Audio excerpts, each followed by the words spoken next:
የስልካችሁ ባትሪ ቶሎ ቶሎ እያለቀ ለተቸገራችሁና ምርር ላላችሁ አሁን የማሳያችሁን ወሳኝ ሴቲንጎች ስልካችሁ ላይ ካስተካከላችሁ ስልካችሁን አንድ ጊዜ ቸርጃችሁ ቀኑን ሙሉ መጠቀም ትችላላችሁ።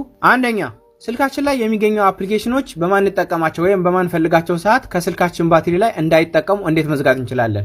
ለምሳሌ ፌስቡክ ስልካችሁ ላይ እየተጠቀማችሁ ሌሎች አፕሊኬሽኖች ባክግራውንዳቸው እንዳይሰራ ወይም ደግሞ ባትሪ እንዳይጠቀሙ መዝጋት ይኖርባችኋል ማለት ነው። ይህንንም ለማድረግ ወደ ስልካችሁ ሴቲንግ ትገባላችሁ። በመቀጠልም ወደ ላይ ሳብ ታረጉትና ዲቫይስ ኬር የሚል ነገር ፈልጋችሁ ትከፍታላችሁ። በመቀጠልም ከታች ባትሪ የምትለዋን እንመርጣለን።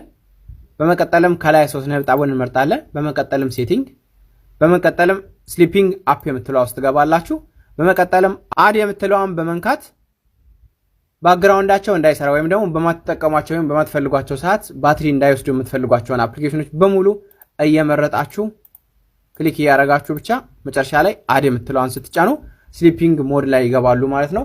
ባክግራውንዳቸው አይሰራም ወይም ደግሞ በማትከፍቷቸው ሰዓት ባትሪ አይጠቀሙም ማለት ነው። ወሳኝ ሴቲንግ ነች፣ ተጠቀሙባት። ሁለተኛው በጣም የሚገርምና ወሳኝ ሴቲንግ ነው። ሁለተኛውን ከማየታችን በፊት ቪዲዮውን ላይክ ማድረጋችሁ እንዳትረሱ። አሁን ወደ ሁለተኛው የስልካችንን ሴቲንግ እንከፍታለን።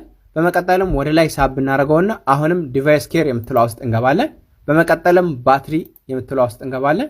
ልክ በዚህ መልኩ ያመጣላችኋል። ፓወር ሞድ የምትለዋን ትመርጣላችሁ። በዚህ መልኩ ሲያመጣላችሁ ሚዲየም ፓወር ሴቪንግ የምትለዋ ላይ ታረጉታላችሁ። በጣም የሚገርም ለውጥ ነው የምታገኙት። አሁን ወደ ሚዲየም ፓወር ሴቪንግ አብረን ቀይረን እንየው። ክሊክ ስታረጉት እዚህ ጋር ልታገኙ ወይም ደግሞ ተጨማሪ ነገሮችን ወደዚህ በመቀየራችሁ የምታገኙትን ነገር ይነግራችኋል ማለት ነው። አፕ ላይ እናርገው። እንደምታዩት አሁን ባለው የባትሪ ደረጃ ለስንት ሰዓት ባትሪያችሁ እንደሚያገለግላችሁ ይነግራችኋል ማለት ነው። በጣም አሪፍ ሴቲንግ ነች። እዚህኛው ላይ አድርጋችሁ ተጠቀሙበት ማለት ነው። መጨረሻ ላይ እችንም ኦን ማድረጋችሁ እንዳትረሱ። ይመቻችሁ። ሶስተኛ የስልካችሁ ባትሪ በጣም እንዲዳከምና እንዲሞት ከሚያደርጉት ነገሮች አንደኛውና ዋነኛው ስልካችሁን እየተጠቀማችሁ ቻርጀር የምታደርጉት ነገር በጣም ነው ባትሪያችሁ የሚጎዳው። ስለዚህ እንደዚህ ባታረጉ አሪፍ ነው። ስልካችሁን በምትቸርጁ ሰዓት አስቀምጣችሁት መቸረጅ ትችላላችሁ ማለት ነው። ቶሎ እንዲሞላላችሁ ከፈለጋችሁ ፍላይት ሞድ ላይ አርጋችሁ ተጠቀሙበት ማለት ነው። አራተኛ ስልካችሁን ቻርጅ ከማድረጋችሁ በፊት የስልካችሁ ባትሪ ከ20% በታች ባይወርድ አሪፍ ነው።